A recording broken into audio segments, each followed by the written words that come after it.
YTN 이상일 객원 해설위원 그리고 김홍국 경기대 겸임 교수 나와 있습니다. 야당 반응이 제일 관심이었는데 지금 시간이 꽤 흘렀는데 아직 공식 반응이 안 나온 모양이군요.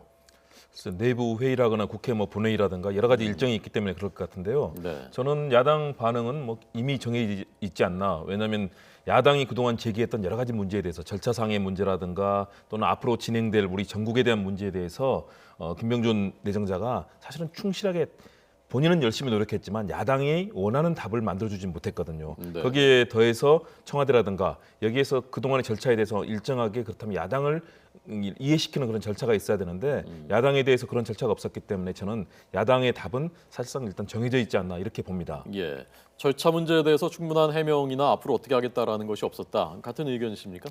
예, 그렇죠. 그리고 야당은 지금 이제 아마 이 상황에 대한 또 국민 여론을 굉장히 주시하고 있을 것 같은데요.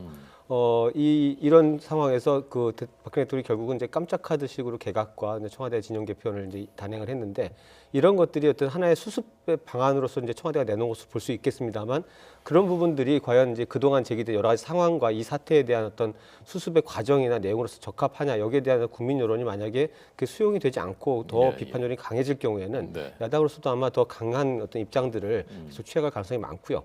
그러나 이제 이런 국정 파행 장기화 이런 것에 대한 우려들이 좀 더 올라간다면 아마 거기에 대해서 인사청문회 과정들을 수용할 것이냐 말 것이냐 거기에 대한 논의들을 이어갈 것으로 보입니다. 예. 자, 우선 그러면 어제까지 조사에서 나온 리얼미터의 긴급 여론조사 결과를 잠깐 보도록 하겠습니다. 어제까지의 조사 결과입니다. 박근혜 대통령에 대한 직접 수사가 필요하냐라는 물음에는 70%가 찬성이었고요. 반대는 21%에 그쳤습니다. 박근혜 대통령이 이 문제 어떤 식으로 책임을 지는 것이 좋으냐라는 물음에 55.3%가 하야 또는 탄핵이라고 답했고요. 20%가 여야 합의해서 거국 내각을 구성해야 한다. 15.5%가 김병준 총리를 중심으로 국정을 정상화해야 한다라고 답한 것으로 나타났습니다. CBS 리얼미터가 어제 실시한 전국 남녀 500여 명, 534명을 대상으로 한 조사 결과고요. 자, 또 있나요? 박근혜 대통령의 국정 수행 지지도 주간 조사입니다. 부정평가가 84.2%로 높아졌고요. 긍정평가는 10.9%. 일간 조사에서는 지난주에 10%대 초반으로 떨어졌었던 리얼미터 조사가 있었는데 이건 지금 주간 조사 결과고 10.9%까지 낮아졌습니다. 정당 지지도 민주당이 33.5로 2.3%포인트가 한 주 사이에 더 높아졌고 새누리당은 20.7%로 5%나 떨어졌습니다. 국민의당이 16.7%, 새누리당이 이제 국민의당의 추격을 걱정해야 될 정도가 됐습니다. 차기 대선 주자 지지도 문재인 20.9, 지난주보다 0.6%포인트 상승, 반기문 16.5, 4.4%포인트 하락, 안철수 10.3, 지난주와 큰 차이는 없고요. 이재명 성남시장이 3.8% 높아져서 9.7, 박원순 5.7, 큰 차이 없고요. 안희정 역시 큰 차이 없습니다. 4.3%로 나타났습니다. 네, 이것은 매일경제 MBN이 역시 리얼미터에 의뢰해서 10월 31일부터 11월 2일까지 사흘 동안 전국 남녀 1,500명 대상으로 조사한 결과입니다. 자, 그래서 지금 나온 이 김병준 카드, 한강욱 카드가 이런 민심을 수습하는 좀 분위기를 바꿀 수 있는 효과가 있을 것인가 하는 부분인데 그 부분을 지금 말씀하셨는데 어떻게 보십니까, 김 교수님께서는? 일단은 그 카드가 되기는 좀 쉽지 않아 보입니다. 왜냐하면 국민의 여론이 지금 굉장히 악화돼 있고요. 최근에 나오고 있는 여론조사가 대통령 지지율이 한 자릿수까지 떨어진 조사가 나왔고 어제까지 나오는 대부분 조사가 10%대 초반이거든요. 더군다나 부정 여론이 지금 86%까지 올라갔더라고요. 그 굉장히 높은 그런 부정 거부의 반응이고요. 또 김병준 내정자를 통해서 전국을 돌파해야 된다. 지금 여론조사 나오지만 15%거든요. 나머지 이대로는 안 된다는 것이 지금 거의 대부분의 여론이라는 측면에서 보면은 물론 여론조사를 다 전적으로 신뢰할 수는 없지만 그러나 추이를 볼 수 있다는 점에서 그런 국민적인 이 비판과 불신의 폭이 굉장히 커지고 있다는 거, 이 부분이 주목이 되고요. 그렇다면 과연 김병준 후보 내정자를 통해서 이 이런 국민들의 불안을 희석을 시킬 수 있을 것이냐. 일단 야권이 받아들이지 않는 한, 그리고 여야 간의 이 정상화 합의를 통해서 대통령의 리더십에 대해서 다시 한번 확인하지 않는 한 저는 굉장히 어렵다고 봅니다. 특히 대통령의 리더십이 이 고향이고 또 정치적 지지 기반인 TK 지역, 대구 경북 지역에서마저 한 자릿수로 떨어진 조사들이 나왔지 않습니까? 그리고 핵심적인 지지 기반인 60대 이상에서도 지금 20%대 초반으로 지금 이 하락해 있는, 그렇다면 대통령이 앞으로 국정을 운영할 수 있는 리더십의 지표인 그런 국정 운영의 동력들이 현재는 굉장히 낮아지고 상실되어 있는 상황이거든요. 이런 부분에 대해서 야권의 동의를 통해서 정상화를 시켜야 되는데 이번 이 김병준 총리 내정자를 임명하는 과정에서 예. 과정이 완전히 꼬여버렸습니다. 사실은 이 과정을 잘 풀었다면 사전에 양해를 구하고 여권 내부조차도 사실은 사전에 협의가 없었고 마지막에 발표 때 통고가 됐다는 거지 않습니까? 그렇기 때문에 야권이 쉽게 여기에 응할 수 없는 그런 정치적인 상황을 만들어버린 거고요. 그래서 빨리 이 카드를 회복하기 위해서는 정말로 지금 상황에 대한 이 완전히 백지화시키고 다시 한번 야당과 협의를 만들어낼 수 있는 그런 정치력을 발휘하지 않는 한 저는 상당히 돌파구를 찾기는 어렵다라는 그런 부정적인 시각을 갖고 있습니다. 네. 그 절차가 왜 없었느냐, 이것이 고의냐 아니면 그 이정현 대표 얘기대로 실수냐 하는 부분에 대해서는 앞서 저희가 그 앞선 대담에서 잠깐 분석을 했습니다. 자, 우선 그러면 김병준 총리 내정자 조금 전 2시에 있었던 기자 간담회에서의 발언 잠깐 다시 들어보도록 하겠습니다. 또 많은 분들이 저에게 묻습니다. 국민적 분노가 들리지 않느냐? 왜 박근혜 대통령 방패막이를 하려 하느냐? 하지만 국정이 붕괴되는 상황을 보고 그대로 있기가 힘들었습니다. 국무총리가 되면 헌법이 규정한 국무총리로서의 권한을 100% 행사할 겁니다. 그러면서 개각을 포함해 모든 것을 국회 및 여야 정당과 협의해 나가겠습니다. 대통령이 국민적 비판에 직면한 상황에서 국회와 여야 정당은 국정 동력의 원천이 됩니다. 상설적인 협의기구와 협의 채널을 만들어서 여야 모두로부터 그 동력을 공급받겠습니다.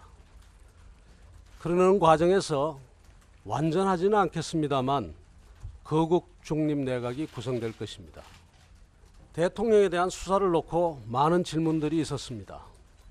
제가 가진 답은 하나입니다. 대통령을 포함해 모든 국민은 법 앞에 평등합니다. 저는 수사와 조사가 가능하다는 입장입니다. 다만 국가 원수인 만큼 그 절차나 방법에 있어서는 신중을 기할 필요가 있다고 봅니다. 대통령의 탈당 문제가 역시 거론되고 있습니다. 그러나 이 문제는 1차적으로 대통령과 여당의 문제라고 생각하고 있습니다.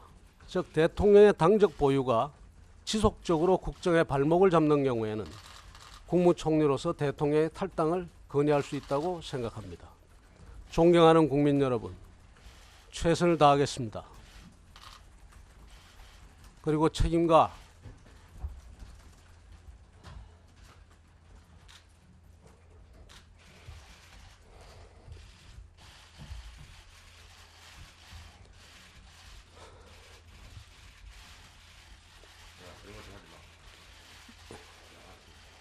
역사적 소명을 다하겠습니다.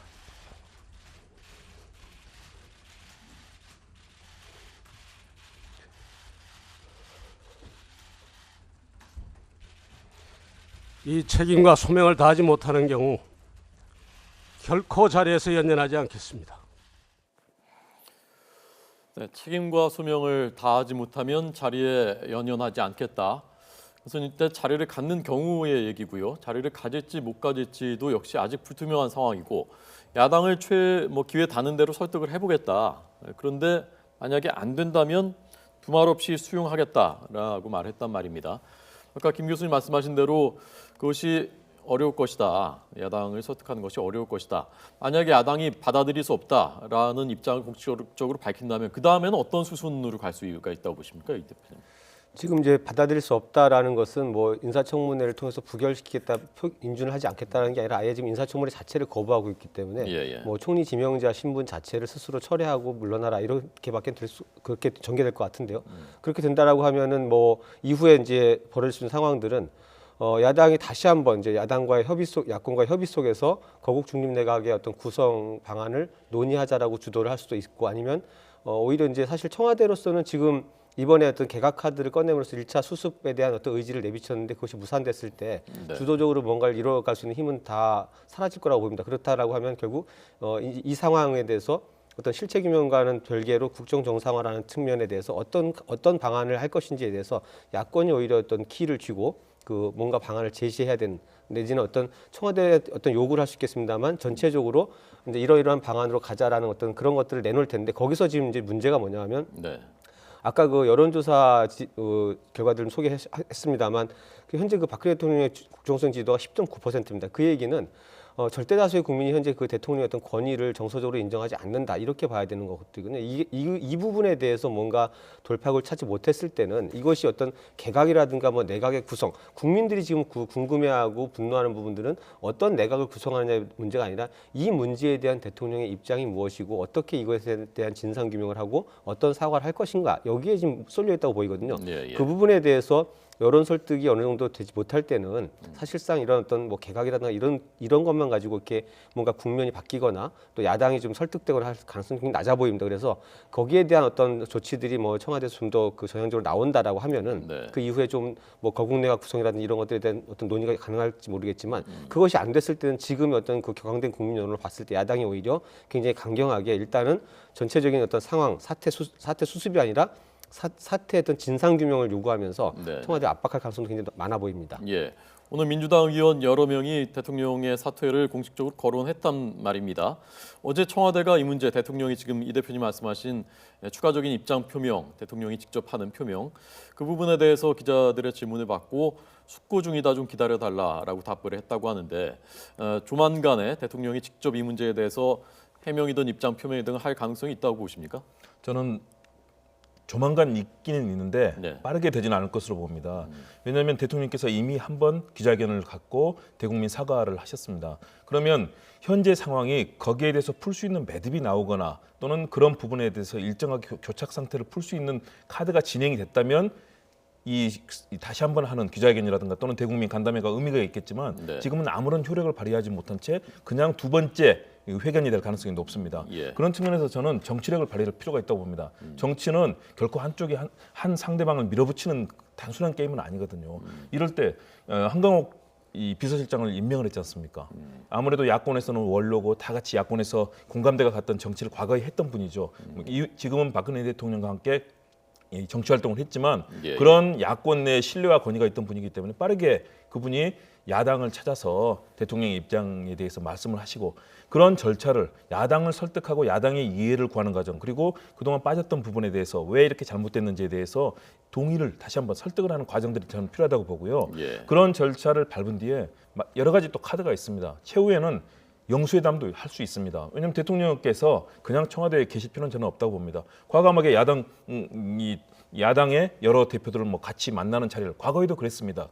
우리의 전직 대통령들이 위기 상황에서 여야 영수회담을 통해서 진솔하게 상황을 푸는 그런 과정들이 있었거든요. 예. 그런 카드가 결코 나쁜 카드는 아니거든요. 그래서 이 여권이 야권이 바라고 있는 상황에 대해서 어떤 것들을 이 동의를 구하는 절차를 줄 것인가. 야권도 마찬가지로 국정이 이렇게 마냥 붕괴되는 상황을 즐길 수는 없는 상황이거든요. 네. 그런 다양한 카드를 만들어서 야당을 설득한 이후에 대통령께서 한 기자회견이 의미가 있지 지금 네. 상황에서는 단지 첫 번째, 두 번째, 세 번째 다시 한번 그러면 순서만 바꾸는 그런 기자회견이 될 가능성이 저는 높다고 봅니다. 그런 측면에서 정치력을 발휘하는 것. 정치는 막전막후에서 서로 협상을 해서 정치적으로 국민들을 안정시키기 위해서 여러 가지 카드를 나누는 게 정치거든요. 예. 그런 정치력을 회복하는 게 저는 정말 중요한 시기라고 봅니다. 네.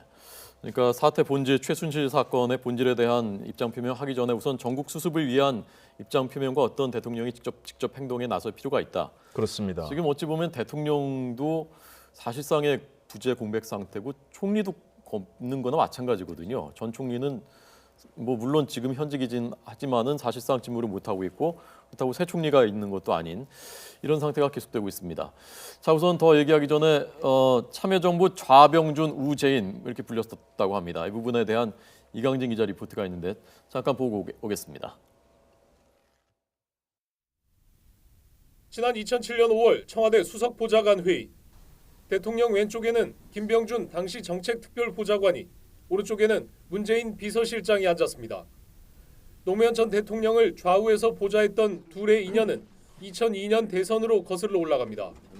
김병준 내정자는 정책자문단장으로 대선을 치른 뒤 대통령직 인수위에 참여했고, 어떤 형태로 시스템을 갖추느냐 문제인데 이제 굉장히 큰 관심을 가지고 연구를 해봐야죠.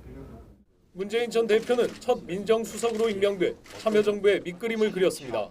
검찰, 경찰 또는 국정원 이런 권력기구의 어떤 개혁, 그 부분도 포함되는 그런 개념이라고 말씀드릴 수 있습니다. 김병준 내정자는 교육부 장관 낙마에 우여곡절을 겪었고, 문 전 대표는 탄핵 직전 10달 공백이 있었지만 두 사람 모두 참여정부의 처음과 끝을 함께했습니다.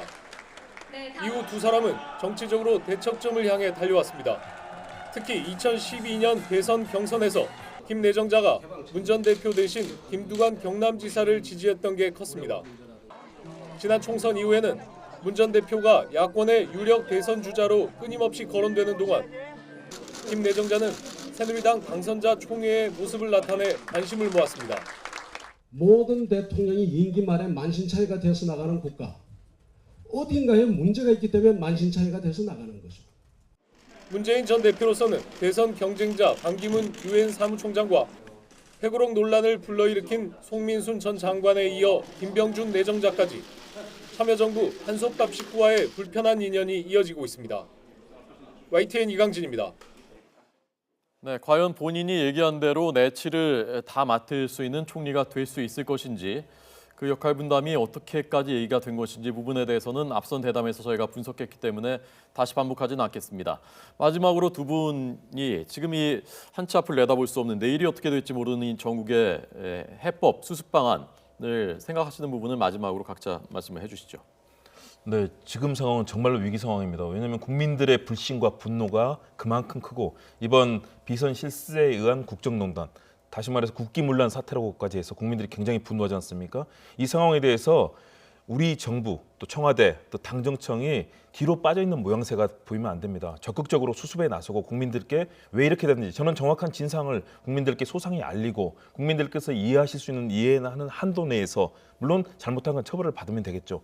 이런 속에서 빠르게 수습할 수 있는 방안들을 제시하고 또 야당도 정치의 파트너로서 빠르게 정치의 현장에 끌어들이는 방안만이 이 상황을 돌파할 수 있다고 봅니다. 이 상황을 그냥 지나가는 상황, 또는 대통령께서 사실은 수족들이 다 3인방까지 다 문고리 3인방까지 다 나간 상황에서 굉장히 괴로운 상황이겠지만, 이럴 때 진정으로 발휘하는 정치력, 야당도 또 여당도 당내 갈등이 분명히 솟아나면서 비박 진영의 비판도 나올 겁니다. 그렇지만 이 목소리도 겸허하게 들으시고 이 상황에 대해서 국민들께 진솔하게 나설 때 이 해결의 방안이 보일 거라고 봅니다. 이번에 그 김병준 총리 지명을 비롯한 기각 카드가 만약에 무산될 경우에는 어쩔 수 없이 이제 국정 파행 장기화 상황 좀 더 길어지겠죠. 이런 상황들이 벌어질 텐데, 이 부분에 대한 어떤 것을 풀어가는 가장 큰 책임은 결국은 저는 박근혜 대통령께 있다고 봅니다. 그래서 이 문제의 어떤 그 여러 가지 상황들을 좀 더 수습하고 다른 국면으로 넘어가기 위해서는 적어도 국민들 앞에서 진솔하게 지금까지 상황에 대한 사과, 그리고 성실한 모든 것에 대한 조사, 또 책임질 건 책임지고 처벌받을 건 처벌받을 사람 처벌받게 하겠다, 이런 어떤 그런 상황에 대한 전체적인 의지를 공개적으로 표명하는 그런 어떤 과정들이 있어야지만 그 이후에 어떤 이런 개각의 진정성이라든지 이런 것들을 더 설명할 수 있고 또 정치권도 설득할 수 있지 않을까 생각이 되는데요. 그런 것들이 좀 실기가 됐을 때는 계속해서 여론이 악화될 것이기 때문에 이 부분에 대해서 좀 더 빠르게 어떤 조치들이 나오는 것이 1차적인 어떤 해법으로 가는 단계가 아닐까 생각이 됩니다. 예, 민주당 의원 6명이 오늘 대통령 퇴진 요구하는 집단 성명 발표했는데 야당 기류가 급격하게 더 강경하게 바뀔 가능성이 있다고 보십니까? 야당 기류는 계속 더 강해질 겁니다. 왜냐하면 이렇게 상황이 악화되고 국민들의 불신이 높아지면 야당도 마찬가지로 목소리가 더 높아지게 돼 있거든요. 그래서 초기에는 굉장히 신중했던 대권 주자들도 이 퇴진이라든가 이런 목소리를 내고 있고 당내에서도 이런 목소리가 높아지고 있습니다. 이런 상황이 계속 더 악화될 가능성이 있기 때문에 저는 빠르게 야당과의 접촉 그리고 야당과의 대화 그리고 야당을 너무 존중할 정치에서는 여야가 서로 존중하는 모습이 중요하고요. 너무 서로에게 끌려가는 모습은 좋지는 않지만 서로를 존중하는 모습이 결국은 답을 만들어냅니다. 그렇기 때문에 이 야당의 목소리가 높아지는 상황에 대해서 너무 우려만 하지 말고 적극적으로 또 만나서 대화하고 이 우리나라가 이렇게 주저앉고 있는 상황에 대해서 다 같이 좀 걱정을 공유했으면 하는 그런 생각입니다. 네, 오늘 두 분 분석 해설 잘 들었습니다. 고맙습니다.